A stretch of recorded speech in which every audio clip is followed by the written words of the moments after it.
Servus, liebe Freunde der fragwürdigen Lebensentscheidungen und von Full Device. Hier ist der Spike. Natürlich bin ich nicht ganz so flauschig wie dieser kleine Kamerad hier, aber ich finde, ich bin da sehr gut getroffen. Ich habe eure Fragen erhalten und bin natürlich gewillt, sie euch zu beantworten. Die erste Frage, hast du vor dem Haus des Drachenlords Dudelsack gespielt? Das würde ich niemals.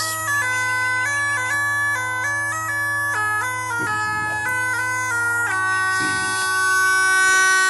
nicht. Wie lange hat es gedauert, ehe dein Bart so schön dicht und flauschig geworden ist? Ich habe schon ein bisschen am Barthaar eingebüßt. Ja, mal um einiges flauschiger. Der war schon immer so. Barttechnisch hatte ich da bis jetzt noch nie ein Problem. Kommen wir nachher noch zu einer anderen Frage, weil im Gegensatz zu meiner restlichen Körperbehaarung war mein Bart schon immer relativ dicht und so. Würdest du etwas aus deiner Vergangenheit ändern? Boah, das ist deep. Na, jetzt können wir ja echt philosophisch werden und sagen, ja, die Entscheidungen der Vergangenheit haben ja nur dazu geführt, wer ich jetzt bin und wie mein Leben jetzt aussieht. Und da muss ich sagen, bin ich aktuell eigentlich ziemlich zufrieden. Somit, keine Ahnung. Ne, Butterfly-Effekt und so ist immer schwierig. Kann ich echt schwer beantworten. Sorry. Was ist deine allererste Kindheitserinnerung? Ich kann mich erinnern, wo ich so 3 war. Waren wir mit der Familie in Dänemark.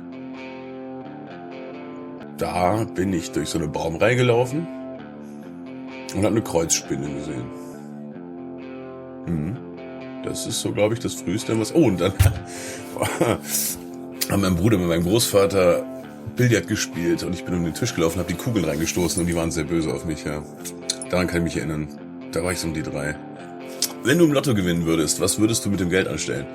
Ich glaube, ich würde es auf jeden Fall in eine geile Immobilie investieren, weil ich finde so geile, stabile Wohnungen, sprich in diesem Fall auch Haus oder so, mit einer geilen Aufteilung und vielleicht ein paar kleinen Extras und so, das ist schon mal viel wert, mietfrei wohnen dann. Und den Rest, ja, keine Ahnung. Das ist bestimmt ein bisschen Technik und ein bisschen Instrumente und so, vielleicht auch ein bisschen rumreisen. Aber ich glaube, eine Immobilie, das wäre so das Erste, dass man einfach geil wohnt und mietfrei wohnt, so, das ist schon... Würdest du gerne noch ein weiteres Instrument lernen wollen? Ja. Ist der Papst katholisch? Natürlich, selbstverständlich. Zum Beispiel, was mir vorschweben würde, wäre eine Hurdy-Gurdy. Das fände ich sehr interessant. Rezitiere einen Abschnitt aus deinem Lieblingsgedicht. Ja, das sind mit diesen Lieblingssachen, das ist immer so schwierig. Es gibt so viele tolle Sachen. Was fällt mir spontan ein? Keine Ahnung. Ich bin der Geist, der stets verneint. Und das mit Recht. Denn alles, was entsteht, ist wert, dass es zugrunde geht. Drum besser wär's, dass nichts entstünde. So ist denn alles, was ihr Sünde, Zerstörung kurz, das Böse nennt. Mein eigentliches Element. Ob das jetzt mein Lieblingsgedicht ist? Ich finde die Passage ganz geil. Welche Biersorte darf in deinem Kühlschrank nicht fehlen? Auch das wandelt sich hin und wieder mal, aber um es mal ganz grob zu umschreiben, Weizen. Und wenn man da noch ein bisschen tiefer in die Materie geht, würde ich sagen, aktuell ist es Gutmann, aber ich bin immer froh, wenn Bier drin ist. Da bin ich dann auch gar nicht wählerisch. Ne? Darf ich deinen Bart kraulen, Spike? Ja, immer gerne. Dafür ist er da, ne?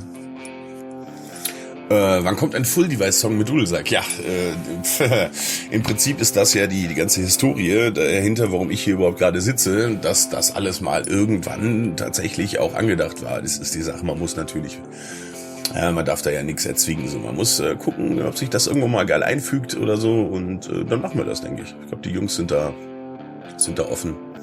Wenn uns irgendeine gute Idee kommt, setzen wir die um. Davon bin ich überzeugt. Ja, und last but not least, wie viel wiegt deine Körperbehaarung in Kilogramm? Wahrscheinlich relativ wenig, weil im Gegensatz zu meinem Gesicht bin ich tatsächlich nicht sehr behaart. Also es ist sehr spärlich, wie man hier sieht oder auch nicht sieht. Es ist wirklich, hält sich sehr in Grenzen. Daher beschränkt sich das eher so auf den Bereich. Mit so ein bisschen hier. Ne? Dürfte nicht allzu viel auf die Waage nehmen. Ja, ich hoffe, ich habe damit alle eure Fragen beantwortet, ne? Und in diesem Sinne, rock on.